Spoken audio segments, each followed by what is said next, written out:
Hello, all my merrymakers. I am Becca, and welcome to All the Things Thursday. To all my oldies and goodies who keep on coming back to this particular section, thank you very much. I very much appreciate it. To anybody who's new here, welcome. All the Things Thursday is my weekly video where I talk about all the things that I've been working on. Yeah, that's it. Sorry. I am a little bit out of it. I have had an ear infection since Monday.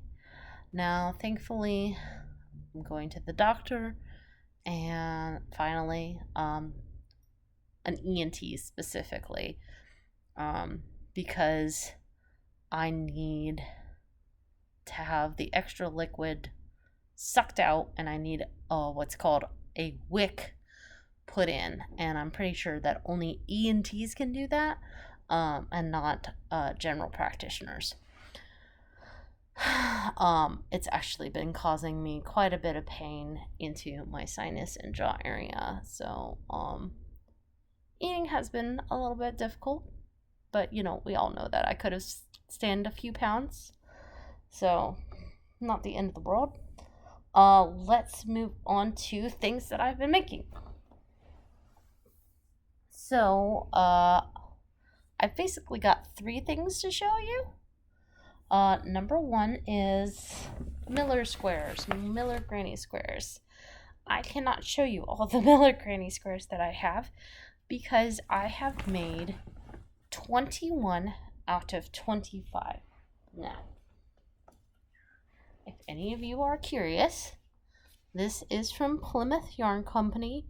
It is their hotcakes, and which is 75% acrylic, 25% wool. This is color number 5 here, but I think on the website that I got it off of, it was like called pastels. I only need 25 squares to make my 5x5 blanket that I was planning on making, so I'm obviously gonna have quite a bit of yarn left over.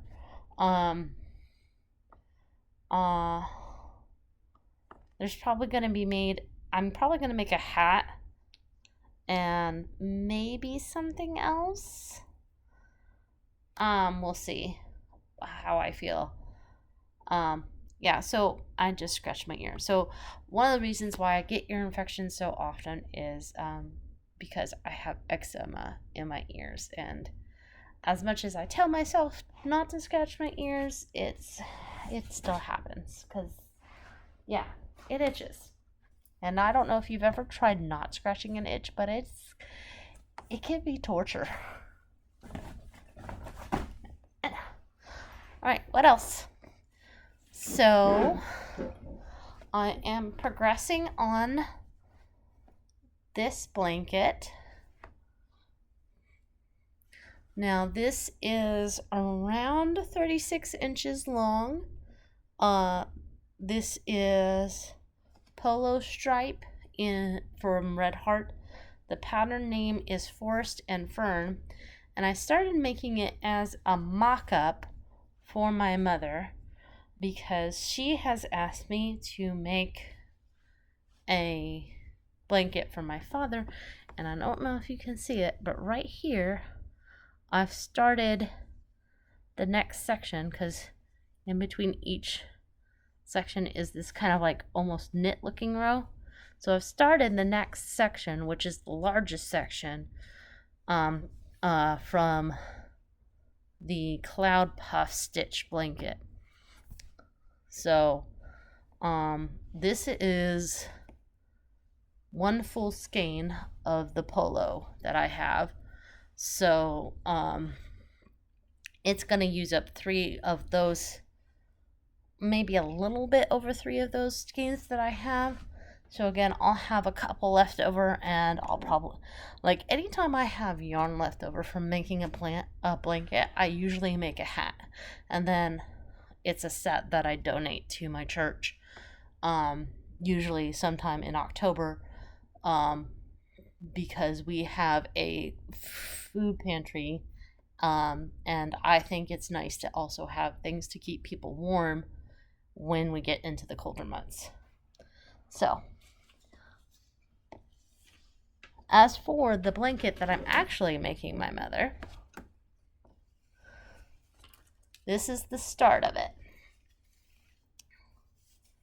This is approximately 55 inches long and 55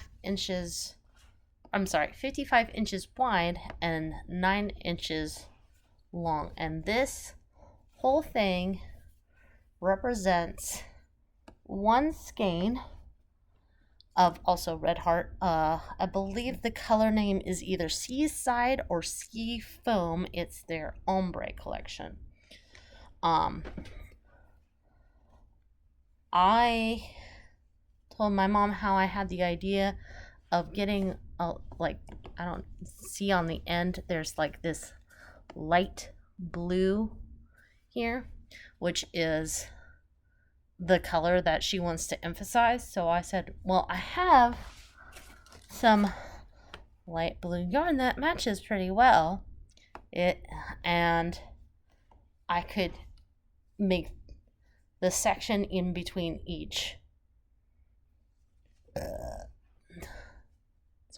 the stitch breaker out of this yarn and then make the border out of this yarn. She liked the idea, but this is not Red Heart yarn. This is Barocca Comfort, which is 50% acrylic, 50% nylon.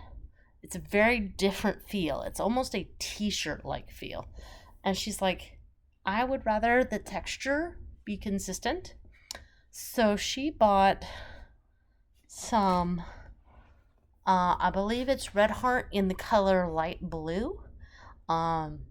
It's supposed to be arriving soon. And then we'll compare it to the light blue that we see in here, and we'll decide together, because this is supposed to be for her and my dad, whether or not that is the direction that we will go. So, that's a lot. I think I've talked a little bit about my Christmas crafting plans. I've decided that I do want to go ahead and move forward with making the Care Bear for Christmas. As much as having a cute little dress for her to wear, like giving her a red, white, and green dress on either on or around Christmas, so she could wear it for literally a month doesn't make sense to me. So this is some pink yarn that I have, and I want to say, based on its shape and feel, that this is from Hirschner's, that this is their Afghan yarn. And I mean, if this is not a full skein, it is really darn close. My hope is to start making the Care Bear after the blanket, or maybe in between. It depends on what happens. Because again, that's a pretty big blanket, so it's not going to be leaving the house. And once I finish the Miller squares, I'm going to need something to take with me when I go and sit at these therapy appointments for my children, because they're 30 minutes appointments, so I'm just sitting there for 30 minutes, and rather be spending that 30 minutes on my phone, I'd rather spend that 30 minutes crafting. If I'm sitting, I'm knitting. If there's a rhyme for crochet, if I'm staying, I'm crocheting. There we go. You guys should know by now, I'm a nut. Anyway, that's it for all this week. I hope you enjoyed this video. If you did, please give it a like, especially if you're a subscriber. That way the evil YouTube overlords don't unsubscribe you from my channel against your will. Feel free to leave a comment down below. It helps my analytics, plus I really like hearing from you guys. If you're not a subscriber yet, I have a lot of yarny content, and if that's your jibe, make sure you hit subscribe. Plus, you would do well to hit that notification bell. If you really like my channel and want to help it grow, share this video with everyone you know. In the meantime, make what makes you merry. Ciao!